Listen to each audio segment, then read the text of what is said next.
திருப்பூர் பல்லடம் சாலையில் உள்ள SBI வங்கியில் பணம் எடுத்து வெளியே வந்த வெங்கடாசலம் என்பவரிடம் இருந்து மர்ம நபர்கள் 8 லட்சம் வழிப்பறி. போலீசார் விசாரணை.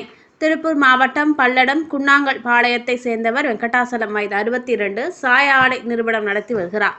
இவர் இன்று பல்லடம் சாலை வித்யாலயம் பகுதியில் உள்ள SBI வங்கிக்கு காரில் வந்து வங்கியில் தொழில் நிமித்தமாக ரூபாய் 8 லட்சம் பணத்தை எடுத்துள்ளார். அப்பொழுது காரில் பணத்தை வைத்துவிட்டு வண்டியை எடுக்க முயன்றுள்ளார். அவரை பின்தொடர்ந்து வெளியிலிருந்து வந்த ஒருவர் வெங்கடாசலத்தின் இடுப்பை கிள்ளியுள்ளார். யார் என்று பார்ப்பதற்குள் மற்றொருவர் காரில் முன்னிற்கையில் வைத்திருந்த ரூபாய் 8 லட்சத்தை எடுத்துக்கொண்டு அங்கிருந்த இருசக்கர வாகனத்தில் மர்ம நபர்கள் அங்கிருந்து தப்பினர். கண்ணிமைக்கும் நேரத்தில் பணம் பறிபோனதைக் கண்டு வெங்கடாசலம் அலறினார்.